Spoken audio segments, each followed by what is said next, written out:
প্রবাসীরা যাদের সঙ্গে সহবাস করতে পারবে তারা কারা? কাদের সঙ্গে প্রবাসীরা সহবাস করলে ইসলামী শরিয়ায় কোনো বিধি আছে কি না বা কোনো নিষেধাজ্ঞা আছে কি না, এই বিষয়েই আমি আপনাদের সামনে বলবো। প্রবাসীরা যাদের সাথে সহবাস করতে পারবে বা যৌন মিলন করতে পারবে, তার আগে আসুন আমরা একটা হাদিস সম্পর্কে কথা বলবো। হাদিসটা হলো তিরমিজি শরীফের ৪৫৯৯ নম্বর হাদিস। হাদিসটাতে কি বলে আমরা একটু শুনি। ওয়ান সাহল ইবনে সাদ রাদিয়াল্লাহু তাআলা আন ক্বালা ক্বালা রাসূলুল্লাহি সাল্লাল্লাহু আলাইহি ওয়াসাল্লাম মান ইয়াদমান লি মা বাইনা লাহইয়াহি ওয়া মা বাইনা রিজলাইহি আদমান লাহুল জান্নাহ, রাহুল বুখারী। ইমাম বুখারী রহমাতুল্লাহ আলাইহি হাদিসটি বর্ণনা করেন।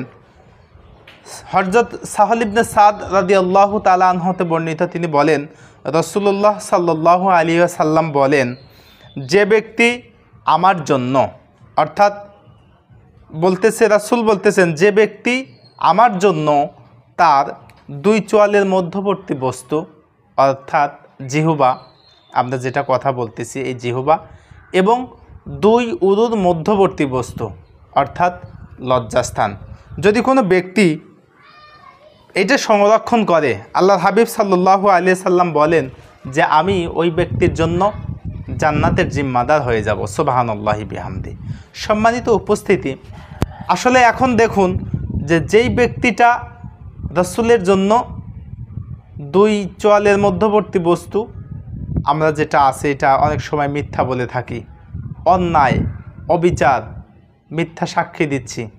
যদি এরকম ঘৃণিত কাজ থেকে আমরা জিহ্বাকে কন্ট্রোল করতে পারি আর দুই উরুর মধ্যবর্তী বস্তু অর্থাৎ লজ্জাস্থানের যদি হেফাজত করতে পারি, এই লজ্জাস্থান যদি আমরা যেখানে সেখানে গিয়ে 200 টাকা 300 টাকা বা 500 টাকার বিনিময়ে আমরা এই লজ্জাস্থান যদি মানুষকে দেখিয়ে ফেলি, অর্থাৎ হালাল স্ত্রী ব্যতীত যাদের সঙ্গে হারাম এই সমস্ত মানুষের সামনে গিয়ে যদি আমরা দেখাই বা না দেখাই, আল্লাহ রাসূল বলেন এই সমস্ত এই দুই শ্রেণীর ব্যক্তির জন্য আল্লাহর হাবিব সাল্লাল্লাহু আলাইহি সাল্লাম নিজেই জান্নাতের জিম্মাদার হয়ে যাবে। সুবহানাল্লাহ।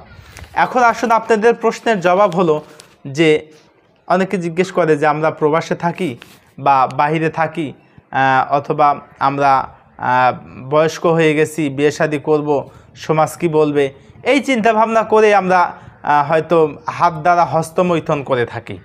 সম্মানিত উপস্থিতি, তাহলে এই কাজগুলি জায়েজ আছে কি না বা ইসলামী শরিয়াতে নিষেধাজ্ঞা আছে কি না? হ্যাঁ, অবশ্যই নিষেধাজ্ঞা আছে। আপনি শুধুমাত্র আপনার হালাল স্ত্রীর সামনেই আপনার যৌনাচারের কাজ আপনি মেটাতে পারবেন। রাসূলের সময়ে দাসীদের সঙ্গেই এরকম কাজ হতো, কিন্তু আমাদের সময় তো আর দাসী নাই, সুতরাং সে দাসীগুলিও কিন্তু যুদ্ধের গনিমতের মাল হতে হবে। এ বিষয়ে অনেক কথা আছে। সম্মানিত উপস্থিতি, আমি ওইদিকে যাব না।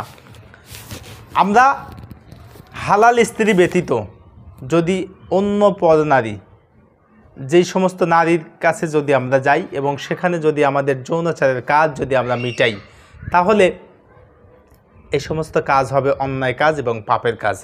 এমনকি আমরা বলি যে যারা হাত দ্বারা হস্তমৈথুন করি, আমরা কোনো মানুষের কাছে যাই না বা হাত দ্বারা হস্তমৈথুন করে আমাদের জৈবিক চাহিদাটা মিটাই, সেক্ষেত্রে আমি আপনাকে পরামর্শ দেব যে আপনার মনের মধ্যে যখন এরকম ধরনের চিন্তা আসবে, তখন আপনি এই চিন্তা ভাবনা থেকে অন্য একটা টপিকে চলে যাবেন, অন্য চিন্তায় ফিরে যাবেন, বা এই বিষয় থেকে মন গাফেল করে অন্যদিকে নিয়ে যাবেন। যদি আপনি এটা করতে পারেন, দেখতে পারবেন যে আপনার এই মনের মধ্যে আর এরকম চিন্তা ভাবনা আর কখনোই আসবে না।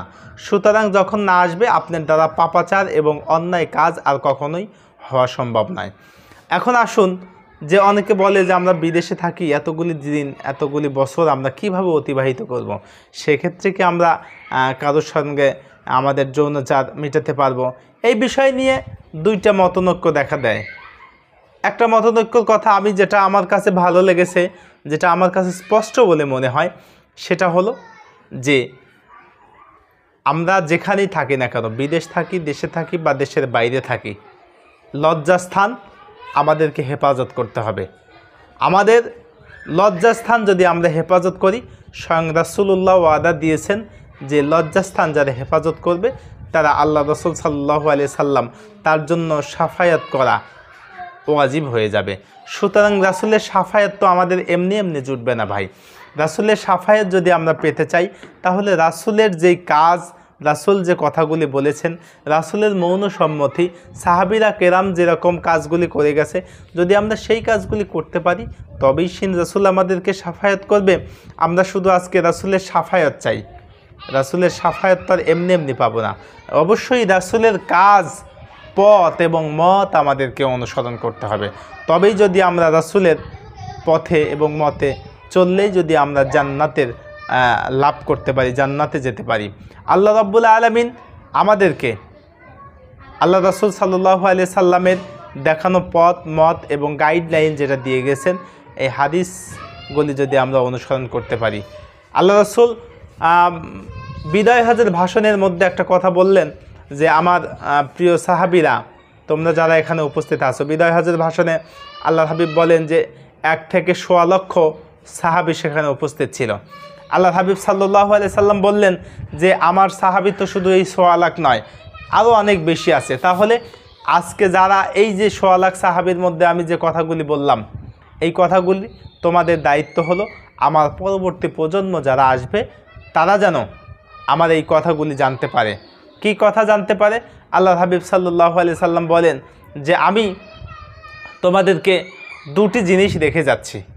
যদি তোমরা কোনো বিষয়ে জানার জন্য উদ্বুদ্ধ হয়ে যাও, যদি কোনো বিষয়ে জানতে চাও, তাহলে আল্লাহ হাবিব সাল্লাল্লাহু আলাইহি সাল্লাম বললেন যে আমি আজকে তোমাদের জন্য, ইসলাম আজ পরিপূর্ণ হয়ে গেছে, অতএব আমি আর হয়তো আগামী বছর বেঁচে থাকতে নাও পারি।